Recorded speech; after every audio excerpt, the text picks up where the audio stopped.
మన ప్రభు అయిన యేసుక్రీస్తు నామములో మీ అందరికీ శుభములు తెలియజేయచ్చు ఉన్నాను. నిర్గమకాండము 3వ అధ్యాయము 7వ వచనము. నేను ఐగుప్తులోనున్న నా ప్రజల బాధను నిశ్చయముగా చూచితిని. ప్రియ దైవజనమా, దేవుడు ఈ భాగములో బాధను చూచేవానిగా కనపడుతూ ఉన్నాడు. అవును, మన దేవుడు తన ప్రజల బాధలను చూచే దేవుడై ఉన్నాడు.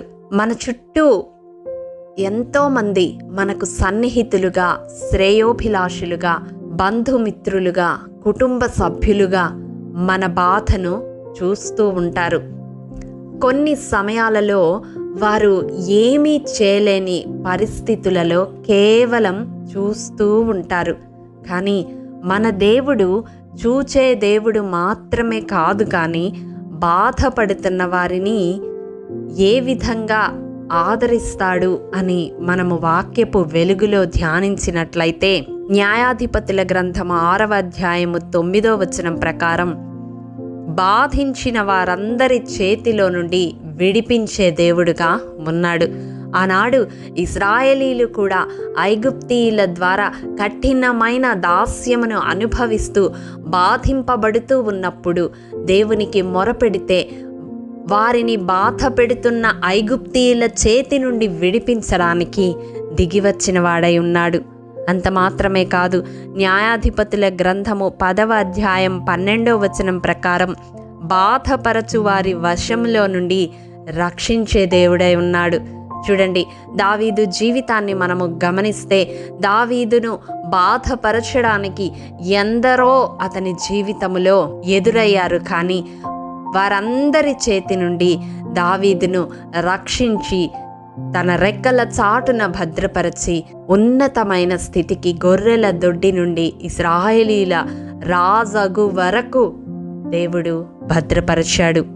ఇంకా మనం చూసినట్లయితే యోబు గ్రంథం 36వ అధ్యాయం 16వ వచనం ప్రకారం బాధలో నుండి తప్పించే దేవుడై ఉన్నాడు.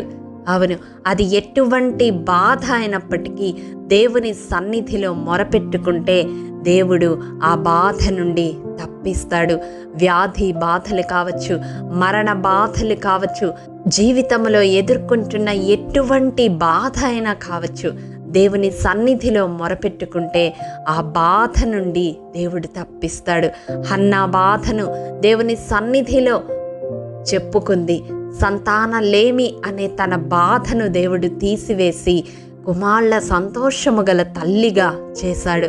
హిజ్కియా తన మరణకరమైన వ్యాధిని బట్టి తన బాధను దేవుని సన్నిధిలో చెప్పుకుంటే ఆయుష్ను వరముగా ఇచ్చాడు.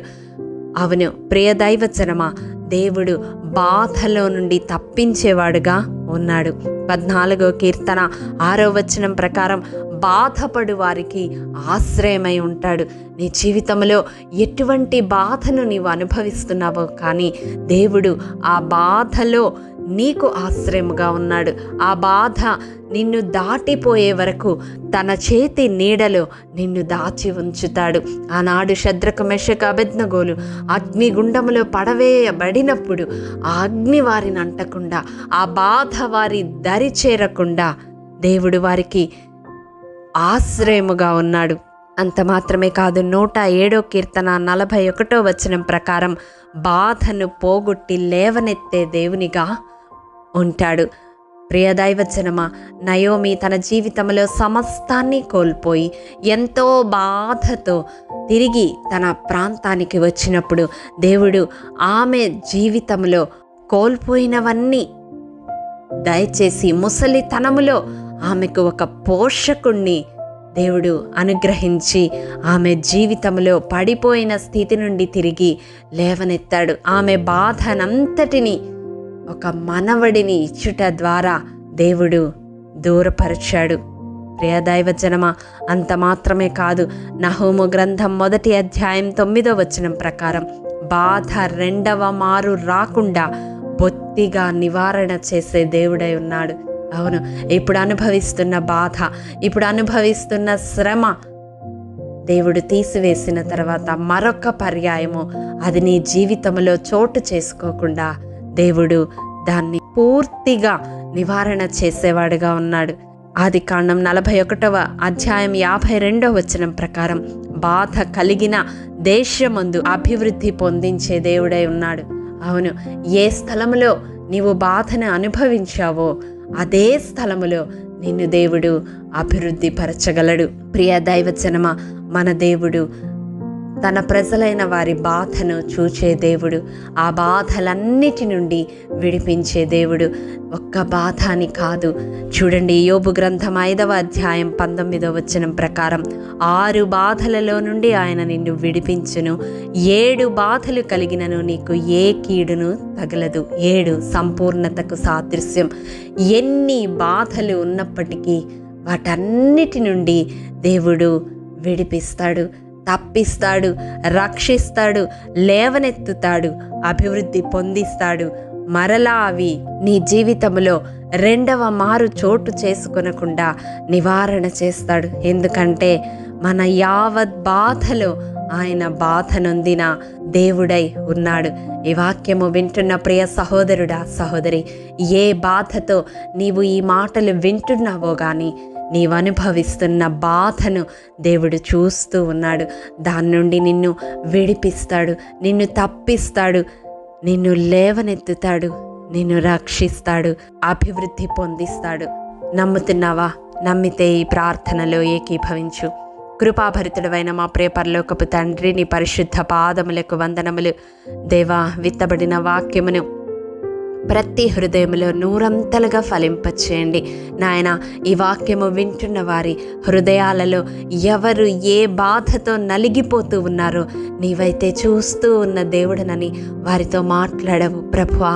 వారు అనుభవిస్తున్న బాధ నుండి వారిని విడిపించండి నాయన. ఆ బాధ రెండవ మారు వారి జీవితంలో చోటు చేసుకోకుండా నివారణ చేయండి నాయన.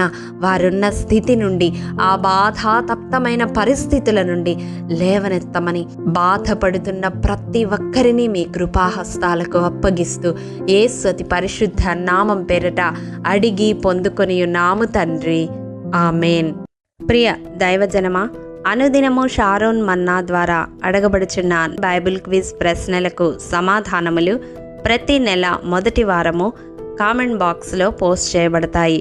కాబట్టి గమనించి మీకు తెలియని ప్రశ్నలకు సమాధానములు తెలుసుకొనగలరని ప్రభు పేరట మనవి చేయుచూ ఉన్నాము. ప్రియ దైవజనమా, ఈ దినం బైబిల్ క్విజ్ ప్రశ్న: విస్తారముగా వ్యాపించిన ద్రాక్ష చెట్టుతో ఎవరు సమానము? మీ సమాధానం మాకు తెలియజేస్తారు కదూ. ప్రియ దైవజనమా, ఈ దినము జన్మదినము, వివాహ దినము జరుపుకుంటున్న వారికి షారోన్ గ్రూప్ తరపున హృదయపూర్వక శుభాకాంక్షలు తెలియజేయుచూ ఉన్నాము. దేవుడు శ్రేయస్కరమైన ఆశీర్వాదములతో ఈ సంవత్సరాది నుండి సంవత్సరాంతము వరకు మిమ్ములను నింపాలని ప్రార్థిస్తూ ఉన్నాము. ఆమేన్.